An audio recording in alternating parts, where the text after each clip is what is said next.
అత్తగారు సంయుక్తతో మాట్లాడుతూ, ఏంటి సంయుక్త, మీ చెల్లెలు ఇంకా రావడం లేదు, త్వరగా రమ్మని చెప్పు అని అంటుంది. అత్తయ్య, తను రెడీ అవుతుంది.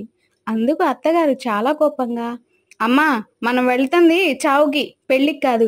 ఈ వేదకి ఎన్నిసార్లు చెప్పినా ఎందుకు ఇలా తయారవుతుంది అని తిడుతూనే ఉంటుంది. ఇంతలో అందంగా రెడీ అయి ఒంటి నిండా నగలు పెట్టుకొని వస్తుంది. తనను చూసి అత్తగారు చాలా కోపంగా, వేదా, మనం వెళ్తుంది పెళ్లికి కాదు, చావుకు వెళ్తున్నాం. నాకు తెలుసు అత్తయ్య, అందుకే కదా ఇలా రెడీ అయ్యాను. చావుకు చాలా మంది వస్తారు. వాళ్ళందరూ నన్ను చూసి ఈ నగలు ఎక్కడ కొన్నావని అడిగితే, ఎక్కడో కొనలేదు, మా షాప్లోనే తయారు చేయించామని గొప్పగా చెప్పుకుంటాను. మనకి ఫ్రీ ప్రమోషన్ అయిపోతుంది. వేద చెప్పిన మాటలకు సంయుక్తకి మరియు అత్తగారికి ఏం చెప్పాలో అర్థం కాక ఏం మాట్లాడకుండా అక్కడ నుండి బయటికి వస్తారు. ఇక ముగ్గురు కలిసి చావు దగ్గరికి వెళ్తారు. చనిపోయింది ఎవరో కాదు, చంద్రబోస్, అంటే వేద వాళ్ళ బాబాయ్ అన్నమాట. వాళ్ళు అక్కడికి వెళ్ళేటప్పటికి చంద్రబోస్ భార్య సుప్రజ, ఓరి భగవంతుడా, ఎంత పని జరిగిపోయింది, ఉదయాన్నే బాగానే ఉన్నాడు, సడన్ గా చచ్చిపోయాడు అంటూ బోరున ఏడుస్తూ ఉండగా వేద సంయుక్త వాళ్ళు అక్కడికి వస్తారు. వాళ్ళని చూసి ఆమె ఇంకా మరింత పెద్దగా ఏడుస్తూ, వచ్చారా అమ్మా, మీ బాబాయ్ ఇంక మనకి లేడమ్మా అంటూ పెద్దగా ఏడుస్తూ ఉంటుంది. అందుకు సంయుక్త, ఊరుకో పిన్ని, బాధపడకు, బాబాయి భగవంతుడి దగ్గరికి తొందరగా చేరుకున్నాడు. మనం కూడా ఏదో ఒక రోజు అతని దగ్గరికి చేరుకోవాల్సిందే కదా, బాధపడకు అంటూ ఓదారుస్తూ ఉంటుంది. వేద మాత్రం, పిన్ని, నన్ను చూసావా, ఎన్ని నగలు వేసుకొని వచ్చాను, ఇలాంటి నగలు మీకేమైనా కావాలా? ఆ మాటలు వినగానే పిన్ని ఏడుపు కూడా మానేసి ఆమె వైపు అలా చూస్తుంది. ఆమె, అమ్మా వేద, నీ ఒంటి నిండా నగలు చూసి నాకు కూడా చేయించుకోవాలనుందమ్మా, డిజైన్లు బాగున్నాయి, కానీ చేయించడానికే మీ బాబాయ్ లేడమ్మా అంటూ ఏడుస్తుంది. సంయుక్త అత్తగారు వేదాన్ని చాలా కోపంగా చూస్తూ ఉంటారు. వేదకు ఏం చేయాలో అర్థం కాక అక్కడి నుండి పక్కకు వచ్చేస్తుంది. ఇంతలో ఒక్కసారిగా చనిపోయాడు అనుకున్న వ్యక్తి పైకి లేచి నిలబడతాడు. దాన్ని చూసి అందరూ అమ్మో దయ్యం, అమ్మో దయ్యం అంటూ పరుగులు తీస్తారు. సంయుక్త మాత్రం అక్కడే ఉండి, బాబాయ్, మీకంతా బాగానే ఉంది కదా అంటుంది. అందుకు అతను, అమ్మా సంయుక్త, నేను బాగానే ఉన్నాను. మీ పిన్నికి పిచ్చి పట్టి నేను చచ్చిపోయాను అనుకుని చుట్టుపక్కల వాళ్ళందరినీ పిలిచింది. నేను ఏదో శవాసనం చేస్తుంటే చచ్చిపోయాను అనుకుని ఇలా చేసింది. ఆ మాటలు వినగానే సంయుక్త, అదేంటి బాబాయ్, మీరు నిజంగా చనిపోయినట్టు అలా ఊపిరి బిగబట్టి పడుకున్నారు? అందుకతను, అబ్బా సంయుక్త, అది ఒక ట్రిక్ అమ్మా, ఊపిరిని తీసుకుంటూనే ఉంటాను, అది పెద్దగా కనపడదు. ఏది ఏమైనా వీళ్ళందరూ పిరికివాళ్ళు, నువ్వు ఒక్కదానే ధైర్యవంతురాలు అని నిరూపించుకున్నావు. అందరూ చూసావా, దెయ్యం వచ్చిందని పరిగెత్తారు అని వాళ్ళిద్దరూ మాట్లాడుకుంటూ ఉండగానే అందరూ అక్కడికి వస్తారు. ఇక జరిగిన విషయం తెలుసుకొని నవ్వుకుంటూ అక్కడ నుంచి వెళ్తారు. వేద వాళ్ళ పిన్నితో బాగా మాట్లాడి అలాంటి నగలు చేయించుకోమని చెప్తుంది. ఇంకా ఆమె కూడా సరే అని అప్పటికప్పుడే అడ్వాన్స్ ఇస్తుంది. ఇక వాళ్ళ ముగ్గురు కూడా అక్కడి నుంచి బయలుదేరతారు. అప్పుడు అత్తగారు ఇలా అంటారు, వేద, నువ్వు చేసిన పని ఎలా ఉన్నా సరే మనకు మాత్రం లాభం తీసుకొచ్చి పెట్టింది. అందుకు వేద, మరేమనుకున్నారు అత్తయ్య ఈ వేద అంటే అని అంటుంది. ఇక వాళ్ళు సరదాగా మాటలు చెప్పుకుంటూ అక్కడ నుండి ఇంటికి వెళ్తూ ఉంటారు. మార్గం మధ్యలో ఒక బండి దగ్గర జనాలు ఉంటారు. వేద ఏంటా అని చూస్తుంది. అక్కడ ఒక ఆమె బజ్జీలు అమ్ముతూ ఉంటుంది. దాన్ని చూసిన వేద, అత్తయ్య, అది చూసారా, అమ్మాయి చదువుకున్న అమ్మాయిలాగా ఉంది, బజ్జీల వ్యాపారం చేస్తుంది, ఒకసారి నేను అక్కడికి వెళ్ళి వస్తాను అత్తయ్య అంటూ అక్కడికి వెళ్తుంది. అక్కడ ఉన్న అమ్మాయితో మాట్లాడుతూ, పాపా, నీ పేరేంటి, నువ్వేం చదువుకున్నావు అని అంటుంది. అందుకు ఆమె, నా పేరు వర్ష అండి, నేను బీటెక్ చేసి నాకు వ్యాపారం చేయాలనే ఉద్దేశంతో ఇలా స్టార్ట్ చేశాను, కొన్ని రోజుల్లోనే పెద్ద హోటల్ పెడతాను అని అంటుంది. చాలా మంచి ఐడియా అమ్మాయి, ఇక్కడికి రోజు ఎంతమంది వస్తూ ఉంటారు? అందుకు వర్ష, ఇక్కడికి రోజు 400 నుంచి 500 మంది వస్తూ ఉంటారు. లేడీస్ ఎంతమంది వస్తుంటారు? 100 మంది నుంచి 200 మంది దాకా వస్తారు. అయినా మీరెవరండి ఇన్ని క్వశ్చన్స్ అడుగుతున్నారు? ఏం లేదులే అమ్మా, మాకు ఒక జ్యువెలరీ షాప్ ఉంది. దానికి ఫ్రీగా ప్రమోషన్ చేద్దామని ఇలా వచ్చాను. నిన్ను చూసాక నాకు కూడా ఒక మంచి ఐడియా వచ్చిందిలే. చాలా థ్యాంక్స్ అని అక్కడ నుండి వెళ్తూ అత్తగారి దగ్గరకు వెళ్ళిపోయింది. అలా ముగ్గురు అక్కడ నుండి వెళ్ళిపోతారు. ఇక అమ్మాయితో మాట్లాడిన విషయాలన్నీ కూడా అత్తగారితో మాట్లాడుతూ ఉంటుంది. ఆ అమ్మాయిని చూసిన తర్వాత నీకేం ఐడియా వచ్చింది? కొంప తీసి నువ్వు కూడా బజ్జీల వ్యాపారం పెడతావా ఏంటి? అందుకు ఆమె, అవును అత్తయ్య, రేపటి నుండి బజ్జీల వ్యాపారం మన ఇంటి ముందర పెడతాను. ఇలా నగలు వేసుకొని వ్యాపారం చేస్తే అందరూ విచిత్రంగా చూస్తారు. అక్కడికి వచ్చిన ఆడవాళ్ళు ఖచ్చితంగా నగల గురించి అడుగుతారు. అలాగే నా పేరు పేపర్లో పడి మారుమోగిపోతుంది. ఇక మనకి నగల బిజినెస్ మామూలుగా ఉండదు. ఆ మాటలకి సంయుక్తకి అత్తగారికి ఏం చెప్పాలో అర్థం కాదు. లేదా నీకు నగలు పిచ్చి బాగా పట్టింది. ప్రమోషన్ అన్న పేరుతో నగలు వేసుకొని అక్కడికి ఇక్కడికి తిరుగుతున్నావు. పెళ్లికి వెళ్తే నగలు వేస్తున్నావు, గుడికి వెళ్తే నగలు వేస్తున్నావు, ఆఖరికి చావుకు కూడా నగలు వేసుకొచ్చావు.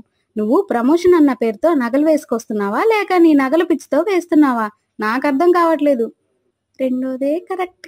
నగలు పిచ్చి ఎక్కువైపోయింది నాకు. కానీ ఏం చెయ్యాలి? ఏదో విధంగా కవర్ చేసుకోవాలి కదా అనుకుంటుంది. ఇక ఆ రోజు గడిచిపోతుంది. ఆ మరుసటి రోజు నుంచి వేద చెప్పినట్టుగానే నగలు వేసుకొని బజ్జీలు వ్యాపారం మొదలు పెడుతుంది.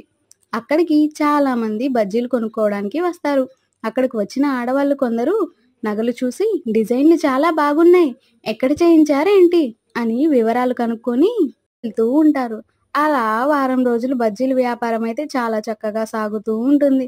ఇదిలా ఉండగా అజయ్, మల్లేష్ ఇద్దరు నగల షాప్లో ఉండగా అక్కడికి కస్టమర్స్ రావడం చూసి మల్లేష్ ఇలా అంటాడు, ఏంటన్నయ్య ఇది, మన షాప్కి ఇంతమంది కస్టమర్లు వస్తున్నారు, అలాగే ఆర్డర్స్ చేసి వెళ్తున్నారు. చాలా విచిత్రంగా ఉంది. మనం షాప్ పెట్టింది ఈ మధ్యే కదా, మనం టీవీలో యాడ్ కూడా ఇంకా ఇవ్వలేదు. వీళ్ళందరికీ ఎలా తెలుస్తుంది అంటాడు. అందుకు అజయ్, ఏమోరా, నాకైతే ఏమీ అర్థం కావటం లేదు. ఏదైనా అంతా మన మంచిగా జరుగుతుంది కదా అని అనుకుంటారు. అలా సరిగ్గా 3 నెలల తర్వాత బజ్జీ వ్యాపారం అయితే విపరీతంగా సాగుతూ ఉంటుంది. వేద చేతి నిండా డబ్బు సంపాదిస్తుంది. అప్పుడే ఆ విషయం ఇంట్లో వాళ్ళకి తెలుస్తుంది. అప్పుడు అజయ్, మల్లేష్ చాలా ఆశ్చర్యపోతూ, 3 నెలల నుంచి ఇంత పెద్ద విషయం మాకు చెప్పకుండా ఎందుకున్నారు? మాకు చాలా ఆశ్చర్యంగా ఉంది. అప్పుడు అత్తగారు, ఏం చెప్పాలి, వ్యాపారాలు బాగా సాగుతున్నాయని ఆనందపడాలో, లేకపోతే మీ కోడలు బజ్జీ చేసేటప్పుడు కాకుండా నిద్రపోయేటప్పుడు, అలాగే ఎక్కడికైనా వెళ్ళేటప్పుడు అదే నగలు వేసుకొని తిరుగుతుందని ఊర్లో వాళ్ళందరూ అడిగినప్పుడు ఏడవాలో అర్థం కాని పరిస్థితిలో ఉన్నాము అని జరిగిన విషయం అంతా చెప్తుంది. ఆ మాటలు విన్న మల్లేష్, అమ్మా, వేదాకి నగలు పిచ్చి చిన్నప్పటి నుండే ఉందమ్మా. నాకు పెళ్ళైన కొత్తలో కూడా నగలు కావాలని ఎంతో గొడవ చేసింది. రోజు రాత్రిపూట పడుకునేటప్పుడు పిచ్చి నగలు వేసుకొని పడుకుంటుంది. ఈ వేదను చూసి ఒకసారి హాస్పిటల్కి తీసుకువెళ్ళాలనుకున్నాను, కానీ ఇప్పుడు నా ఒపీనియన్ చేంజ్ చేసుకున్నాను. ఫ్రీగా ప్రమోషన్ జరిగిపోవడంతో మన నగల దుకాణం చాలా మందికి తెలిసింది. చాలా మంది ఆర్డర్లు ఇచ్చి వెళ్తున్నారు. మన గోల్డ్ షాప్ ఒక రేంజ్లో నడుస్తుంది. దీని పిచ్చి మనకు లాభం తెచ్చిపెట్టింది అని అంటాడు. ఆ మాటలకి అత్తగారు సరే అన్నట్లుగా ఉంటుంది. అందుకు సంయుక్త, అయితే నేను కూడా నగలు వేసుకొని ఇంకొక చోట ఇలాగే బజ్జీ వ్యాపారం పెడతాను అని అంటుంది. అందుకు అజయ్, మంచి పనే, అవసరమైతే తోడుగా మా అమ్మ నాన్నను కూడా తీసుకువెళ్ళు. అందుకు అత్తగారు, లాభాలు వస్తాయనుకుంటే ఎందుకు చేయము? నేను మీ నాన్న వేరే చోట బజ్జీ వ్యాపారం పెడతాం. వీళ్ళిద్దరూ మన ఇంటి ముందు బజ్జీ వ్యాపారం చూసుకుంటారు. అందుకు అందరూ సరే అంటారు. ఇక వేద, సంయుక్త నగలు వేసుకొని బజ్జీల వ్యాపారం చేస్తూ ఉంటారు. మరో గల్లీలో శకుంతల, వరదరాజు బజ్జీలు వ్యాపారం చేస్తారు. శకుంతల కూడా నగలు వేసుకొని ప్రమోషన్లు చేస్తూ ఉంటుంది. అలా వాళ్ళు చాలా లాభాలు సంపాదిస్తూ ఉంటారు. అలా రోజులు గడుస్తున్నాయి. వాటిని బాగా రోజు గమనిస్తున్న ప్రదీప్ అనే వ్యక్తి వాళ్ళ దగ్గరకు వచ్చి నగల గురించి మాట్లాడుతూ ఉంటాడు. నేను రోజు మిమ్మల్ని చూస్తూనే ఉన్నానండి. మీరు నగలు వేసుకున్నారు కదా, అవి గోల్డా కాదా అని అడగాలనుకుంటున్నాను. అందుకు వాళ్ళిద్దరూ ఇవి స్వచ్ఛమైన గోల్డ్ అండి అంటూ వాళ్ళ షాప్ గురించి చెప్పడం మొదలు పెడతారు. అదంతా విన్న తర్వాత అతను ఇలా అంటాడు, అవును, నా భార్యకు కూడా కొత్త డిజైన్లు చేయించాలనుకుంటున్నాను. ఆ డిజైన్లు చూస్తాను, ఒకసారి ఇలా ఇవ్వండి అని అడుగుతాడు. వాళ్ళు వాళ్ళ దగ్గర ఉన్న డిజైన్ బుక్ని ఇస్తారు.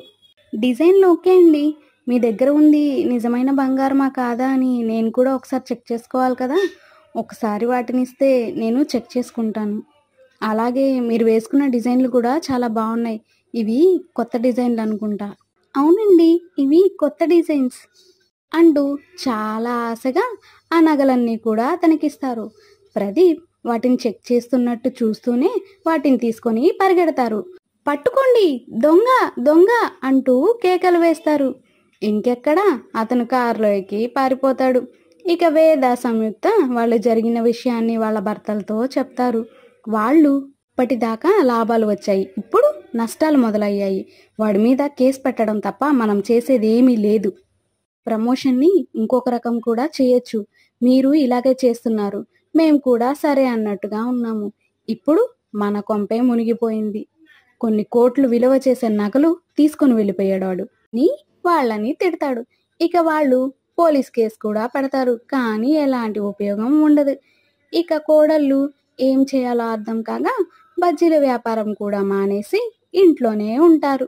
ఇక అత్తగారు ఇంత జరిగిన తర్వాత వాళ్ళ వ్యాపారాన్ని వదిలేసి ఇంట్లోనే ఉంటారు. వేద నగల పిచ్చితో చేసిన పని వల్ల మొదట లాభాలు వచ్చినా కూడా తర్వాత పెద్ద నష్టమే వస్తుంది.